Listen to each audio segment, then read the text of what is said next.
The Senate will please come to order. Please join me in a moment of silence today in lieu of a devotional.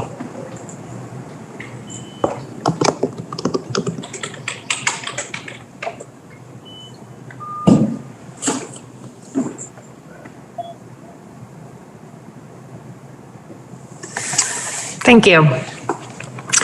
Are there any announcements this afternoon? Seeing none, hearing none, we'll move right into the orders of the day. We have on the calendar for third reading, H149. Third reading was ordered on April 6, 2021. Are there any amendments before third reading? Please listen to the third reading of the bill. H149, an act relating to modernizing statutes related to the Vermont National Guard. The question now is, shall the bill pass in concurrence? Are you ready for the question? So kindly unmute. All those in favor, please signify by saying aye. Aye. Aye. Aye. Aye. Those opposed, nay. The ayes have it, and you've passed H149. We also have on the calendar for third reading H338. Third reading was ordered on April 6th, 2021. Are there any amendments before third reading?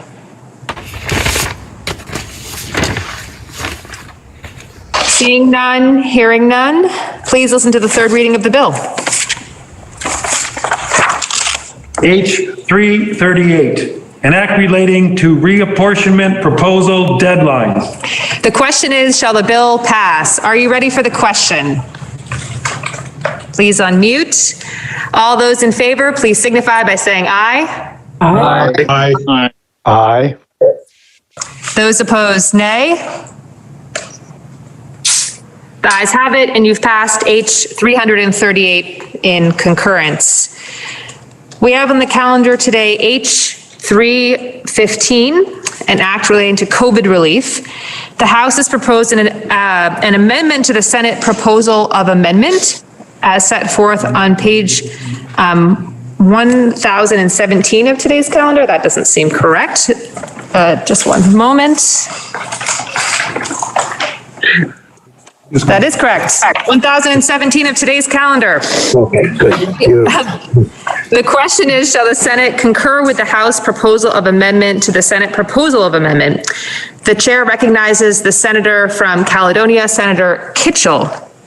Thank you, Madam President. The strike all that is before us has been reviewed by the Appropriations Committee. And the changes that have been made in the other body compared to the bill as it was passed by this body are relatively modest.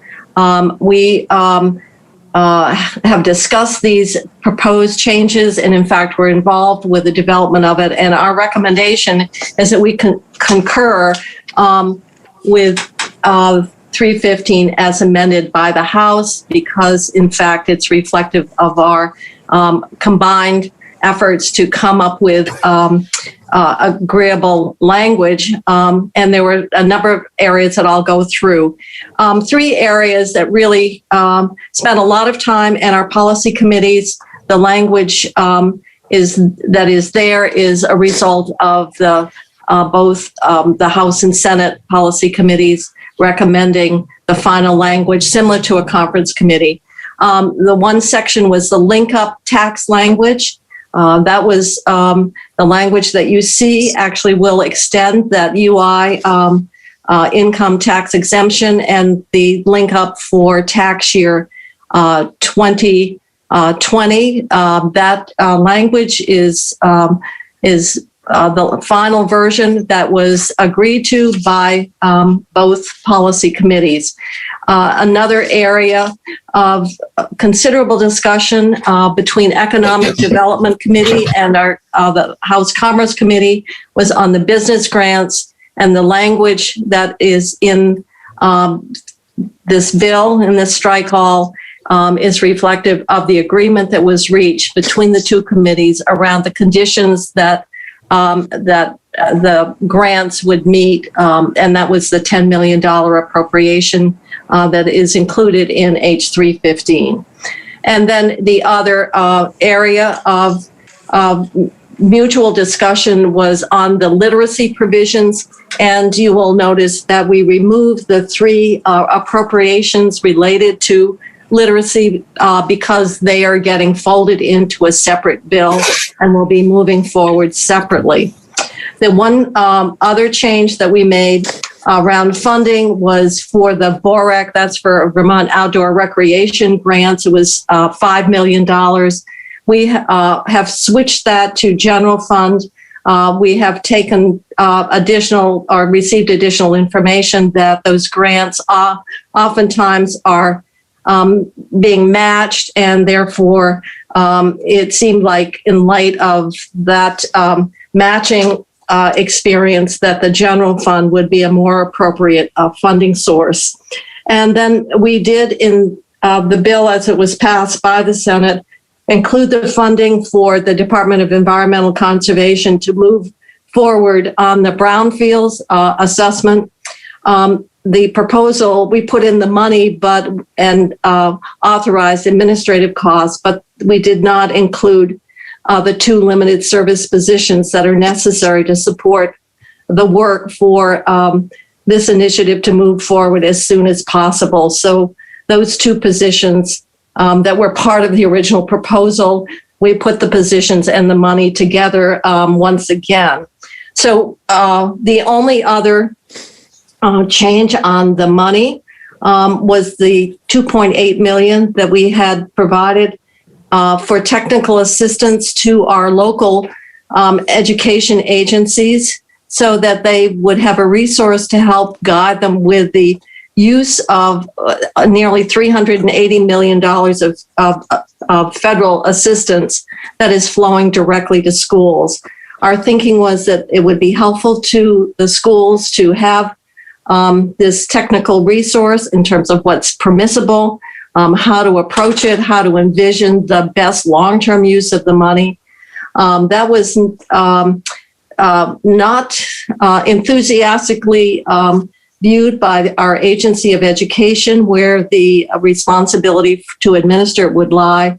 We felt until we could work out a better understanding of what that technical assistance would do, that we would not put money out in a way to an agency that was giving us a strong indication that it was not something that they supported or were really committed to seeing the need for. So we did, for the time being, remove the $2.8 million, recognizing that it's a topic of discussion because we're all very, I think, concerned that money that is spent be used in such a way that we can get the best long-term benefit. So that the money changes were very, very minor. As I said, the one was the change in the VOREC money to general fund, the 3 appropriations for literacy, and then a removal of the $2.8 million for technical assistance. And the other are just language changes and some clarification. And so the amendments that are here in this strike all have been a topic of discussion and review by your appropriations committee, and we would ask for your concurrence. Thank you. Thank you, Senator. The question is, shall the Senate concur with the House proposal of amendment to the Senate proposal of amendment on H315? Are you ready for the question? So kindly unmute. All those in favor, please signify by saying aye. Aye. Those opposed, nay. The ayes have it, and you concur with the House proposal of amendment on H315. This concludes the orders of the day. The senator from Windham is recognized. Thank you, Madam President. Pending announcements, I move that the Senate stand in adjournment until Friday, April 9th at 11:30. The senator from Windham has moved that pending any announcements, the Senate adjourn until Friday, April 9th at 11:30. Are there any announcements? The senator from Washington is recognized. Thank you, Madam President. Senate Finance will meet at 1:30. The senator from Bennington, Senator Campion, is recognized. Thank you, Madam President. Senate Education will meet at 1:30. Thank you, Senator. Are there any, the senator from Wyndham is recognized. Thank you, Madam President. Senate Government Operations will meet at 1:30. The senator from Caledonia, Senator Benning, is recognized. Thank you, Madam President. Institutions will meet at 1:45. Are there any further announcements? The senator from Chittenden is recognized. I guess I have a point of inquiry. Should we be advancing 315 since I know plenty of people are eager for the link up to be law? I'll briefly confer with the President Pro Tem.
The senator from Wyndham is recognized. Thank you, Madam President.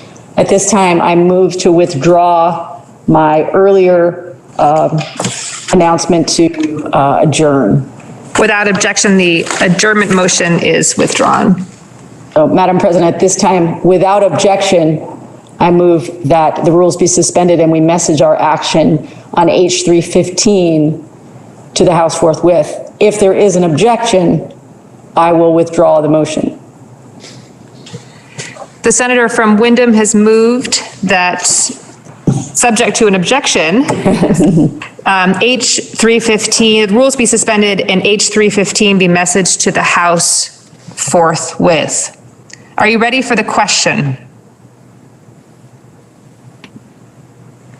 Okay, again, the senator from Wyndham has moved that the rules be suspended and H315 be messaged to the House forthwith. If you're ready for the question, I kindly ask you to unmute. All those in favor, please signify by saying aye. Aye. Those opposed, nay. All those in favor, please signify by saying aye. Aye. Those opposed, nay. The ayes have it, and you've suspended the rules and messaged H315 to the House forthwith. The senator from Wyndham is recognized. At this time, Madam President, I move that the Senate stand in adjournment until Friday, April 9th at 11:30. The senator from Wyndham has moved that subject to any announcements, the Senate do adjourn until Friday, April 9th at 11:30. Are there any additional announcements? The senator from Wyndham is recognized. Thank you, Madam President. May I inquire of the Pro Tem? Without objection, you may. Am I to understand that there is a Rules Committee meeting afterwards, and are we supposed to just stay in this link? Thank you for the question. That was going to be my next announcement. Yes, indeed, there will be a Senate Rules Committee meeting, and if you are interested in attending, you should stay on this channel. We'll take a brief break to switch over. And so interested in having all the Rules Committee members and also the Chair of Finance, the Chair of Government Operations, and anyone else who'd like to listen in. It will be fairly brief, but yes, just stay on this channel. Thank you, Madam President. Thank you. Thank you. Are there any further announcements? Seeing none, hearing none, the senator from Wyndham has moved that the Senate adjourn until Friday, April 9th at 11:30. Are you ready for the question? So kindly unmute. All those in favor, please signify by saying aye. Aye. Those opposed, nay. The ayes have it, and the Senate stands adjourned until Friday, April 9th at 11.